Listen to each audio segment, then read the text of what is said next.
listening to the Zach Gelb Show on Fox Sports 920 The Jersey.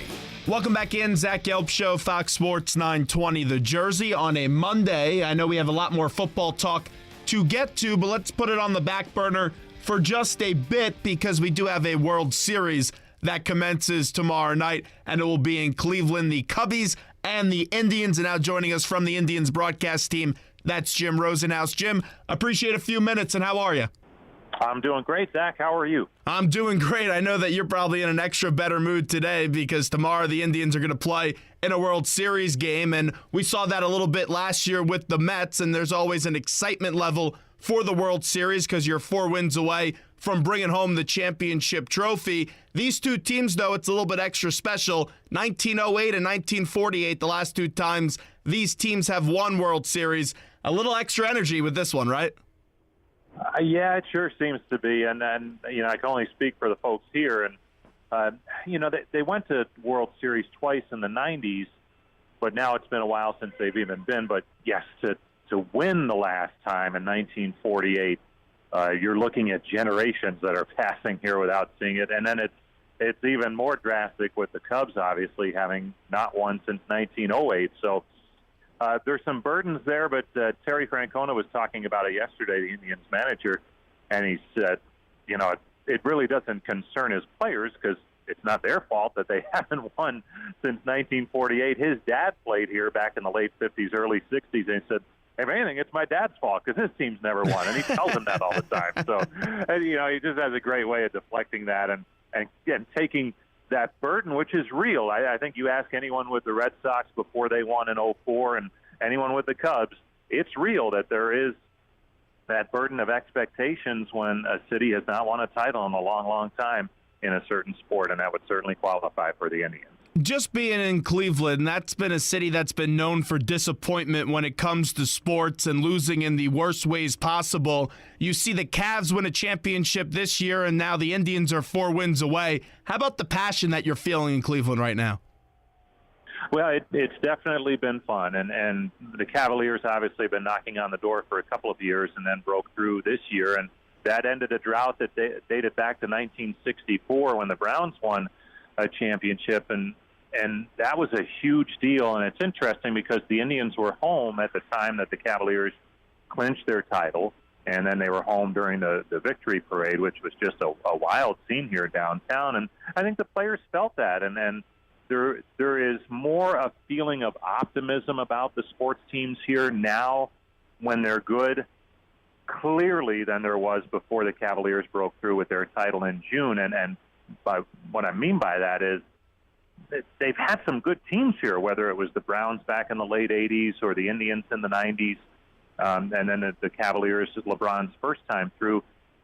But something always happened in the end, whether it was just a galling finish or some sort of heartbreak in the end. And then that doesn't even take into account the years of awful teams in all the sports. So there was always a feeling of what's next here, and the Cleveland team can't possibly win. But I think the Cavaliers changed that, and you can feel that a little bit around the city, and doesn't make the team play any better, I don't think. But the players do notice that among the fans, and just hearing chatter around town that there is a little more positivity that, hey, maybe a team can actually win the whole darn thing now that the Cavs have. Yeah, it's also unbelievable, and you have to give the front office and Tito a lot of credit as well. We had Mike Chernoff on before Game 1 of the ALCS, and he kept on mentioning the words resiliency because this has been a resilient team. How is this team, with everyone they've lost this year, be able to make a run like this? Because it's really remarkable. It's interesting, Zach, because the big injury they had early was to Michael Brantley, and he went to spring training coming off shoulder surgery, and they just figured he might be a week or two late to start the season. Well, sure enough, he was about a month late, and then when he did come back, he played for a little bit, had to stop, and eventually was shut down completely. But I think what happened was, because he wasn't really a factor in spring training, they kind of put the replacements in place, and it opened up a door for a Rookie of the Year candidate in Tyler Naquin to have a big year. He wouldn't have been on the team had Brantley been healthy. And also Jose Ramirez has had a tremendous year, and he played some left field when Brantley was out, now firmly the third baseman for the team. And that kind of started the ball rolling, that if somebody would go down, the other players would look around and say, all right, well, those two guys stepped in, and they're playing great. Maybe someone else can do that. And they actually were doing okay injury-wise until the last month. That's when some of their pitchers went down, specifically Carlos Carrasco with a season-ending injury and Danny Salazar with an injury that he might be able to get through and pitch here in the World Series. But, I mean, they were working off of basically 3 starting pitchers the last 3 weeks of the season and just kind of piecemealing it together and still winning games. So somewhere along the line, injuries became – it was almost as if they look at them and they say, okay, let's see how much of a hurdle we can overcome. Instead of, oh, man, it's going to be impossible to do. It's almost a challenge now for this team if there are some obstacles to overcome to try and get it done. And I label this team as a bit of an underdog, and I know it's not a traditional underdog because they were home for all 3 of these series in this postseason, but I don't know how many people were picking them to beat Boston, Toronto, or even the Cubs in this series. Do they embrace that underdog mentality or not so much? Well, no, I think they do, and it's funny because Sandy Alomar, who was one of the key players back in the 90s, is now the first base coach, and he said, Cleveland's never been an overdog, so they're kind of used to it. And yeah, I mean, it's legit. I mean, it's funny because to get home field over the Red Sox and the Blue Jays, they needed more regular season wins than both of those teams, which would seem to indicate that they're a good ball club. But yeah, they were not picked, I don't think, by many to win those series, and they surely should not be to be picked to defeat the Cubs, who won 103 games. So yeah, they embrace it. And does it matter when you get between when you start playing a game? No. But I think it does add to the focus a little bit in the pregame preparations that they're going to go out and show people that they can play some pretty good baseball too. And there is a good group of players here. Obviously, to get to this point, you need that. And I think they relish in the idea of showing that off here against some teams that maybe get a little more notoriety. Clearly, there's been a lot of moving pieces this year, even at the deadline. But when you guys broke for spring training this year and you guys were getting ready for the start of the regular season, what did you expect out of this team? I got to tell you, Zach, there was a lot of optimism because the starting rotation was second to none. And actually heading into the season, Trevor Bauer was not even in the rotation because they didn't think he was good enough. They had 5 other guys that they thought were better. So you thought, you know what, over the course of 162, they have quality in the rotation and they have depth in the rotation. So there was a real good chance that they could win the division. Now, they had to unseat the defending world champs, the Royals, and the Tigers are always a threat. But I think the biggest surprise was they got more out of their offense than I think they figured. It was a team that was in the bottom half of the American League in runs scored a year ago, and then they lose their best hitter in Michael Brantley. So you're kind of wondering, how are they going to scramble to score runs?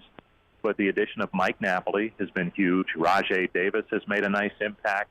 And then I mentioned players like Ramirez, and there are several others who've had career years who've been here before, like a Jason Kipnis or a Carlos Santana, guys like that. So I think that's been the surprise, is the amount of runs they were able to score this year to back up what did turn out to be a very good pitching staff.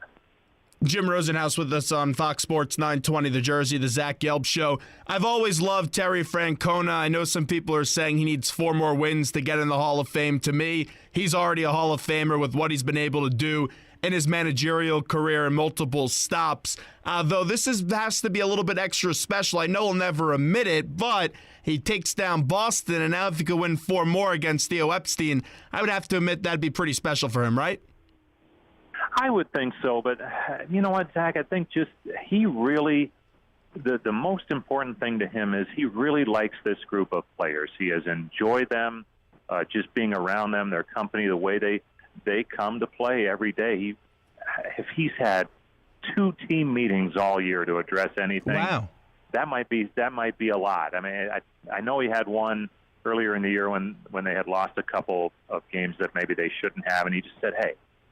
He told the team, he goes, this is a good team. Don't waste that. He really felt he's been around long enough to know when it's a good team and when it's a team that maybe has some work to be done. But he really believed in this team coming out of spring training, and this was June. They went through a tough stretch, and he told them that this is a good team. Don't waste that. You have a chance to be special. And they went off and ripped off a 14-game win streak right after that, which is, I don't know if it's a direct result of the meeting, but I think it gives you an indication of how he feels about this team, and that's the most important thing. And he really has enjoyed his time here in Cleveland. I mentioned earlier his dad played here and back in the late 50s, early 60s, and so it's not that far from home for him. And he really enjoys working with the front office here. He has some input on some things that maybe he wouldn't in other situations. So it's an ideal spot for him, and he seems to be enjoying the heck out of it. And I think that's the most important thing, as opposed to taking down a former team or a former boss. It's no secret what the Indians are doing right now is what most teams that win the World Series do, and that's condense the game. And you've been seeing that very clearly with Miller and Allen in that bullpen and their dominance over multiple innings in this postseason. The thing, though, that impresses me the most is really Miller. And we know him being in this New York, New Jersey, Philadelphia area and how much he was respected. But this is a guy that has had a very good career, and for him to have this no ego is very impressive, that he'll pitch whenever, and it doesn't matter as long as the ball club wins some games. It's amazing, and they kind of knew that going in, but I think until the player gets here, you really don't know, and until you say, hey, it's the fifth inning, you mind going in and get a couple of outs because we think this is where the game might be decided? Until you ask him to do that, you really don't know. And here's the other key to that, Zach. The closer for the Indians is Cody Allen, and he actually went to Chris Antonetti and Terry Francona before the trade was made, and he had heard some discussions that maybe the Indians were in on Miller. And he said, if you can go get this guy, don't worry about my feelings. I don't care if he comes and closes. Doesn't matter to me. He just wanted to get to the World Series, and getting Andrew Miller certainly would help that. And it turns out that he's ended up closing most of the games, but the other night in Toronto in one of the ALCS games, he was the one who came on early and got some key outs because the Indians just thought the matchups were better. And that's how they've been doing it for the most part. When the matchups are best is when they bring in either Allen or Miller. And also if they think the game is on the line in the seventh or sixth inning, they bring on who they think fits best in that spot. And it's unique, but I think it's something you may see more of down the road here as the Indians have success with this. No question, and that key is just to get to that six and make sure you have a combination of Miller and Allen to get on the field, and then you feel pretty good if you are an Indians fan. Let's get into these starters, though. How do you think they're going to fare, though, up against this Cubs lineup? That's obviously a real deep lineup for the Cubs that can score a lot of runs. So they'll start Kluber in game one, Corey Kluber, who had a Cy Young-type season again. And then after that, it's kind of up in the air, to be honest with you, which is crazy to say. You're already, scrambling a little bit in game two, but that's predicated on the finger injury for Trevor Bauer. If it stays closed, and that's that bloody pinky that a week ago Monday people saw in game three of the championship series, if that thing can stay shut and not bleed, they would like to get him out there in game two and then have Josh Tomlin ready to go for the first game over at Wrigley Field in game three. And then after that, it's TBA, because it could be Danny Salazar coming back from injury. It could be Ryan Merritt, who started the clinching game in the Toronto series. It could be Kluber coming back on short rest. So they just don't know. They're going to kind of see how the series plays out. But that's how they've been going for a while now with their starting rotation. When I first heard this Bauer story with the injury and the drone, I had to double check and make sure I wasn't reading a fake article, an Onion type of article. You've been covering the game for a long time. This has to be one of the most bizarre injuries you've ever seen, no? Oh, it's an all-timer, no question about that. But, knowing Trevor Bauer, not that he got injured, but, I mean, he is a, I don't know if you call it a drone aficionado, but it's something that's very interesting to him. He was a mechanical engineering major in college, and so that's what he does in his free time. And it's like Terry Francona said, look, it's not like he was out at 3 a.m. and cut his finger on a beer can because he was drunk. It was something he did on an off day to relax, and unfortunately the thing fired up and cut his finger. So from that standpoint, you don't want to crucify the kid and all that kind of stuff. They're just trying to get him better, make sure that finger is healed and he's ready to go, because when he's right and everything's healthy, he has very, very good stuff and stuff they believe in. Getting back to that Cubs lineup, they struggled early on in that Dodgers series, and a lot of people thought that maybe this Cubs team would disappoint and not get to that World Series, and they quickly turned that narrative around. Is there anything the Indians can take from those early struggles in the NLCS, or is it just the World Series? It's a whole new ballgame. Well, obviously their advanced scouts they see what the Dodgers saw for a little bit anyway. But it's a dangerous team, and they'll have a game plan that they think will work, and they were very successful with that against Toronto and Boston in terms of the pitchers executing the game plan. I think the Indians feel very confident in the game plan that they can put together, whatever that may be. And then the other part of their confidence is that the pitchers can execute that game plan and make the pitches that they have to and the sequences that they need to make them to keep hitters. It has worked to a T against two very strong offensive lineups in the Red Sox and the Blue Jays.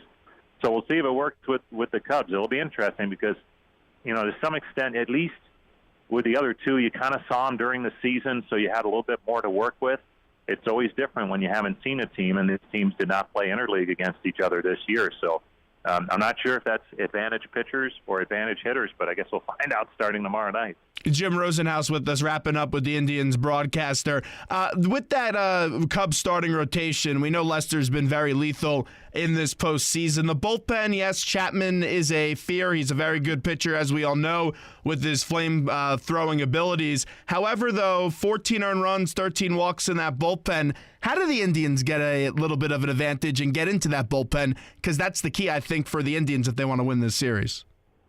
Yeah, and it'll be tough. I mean, the Cubs have the best starting pitching in baseball, so it's not going to be easy.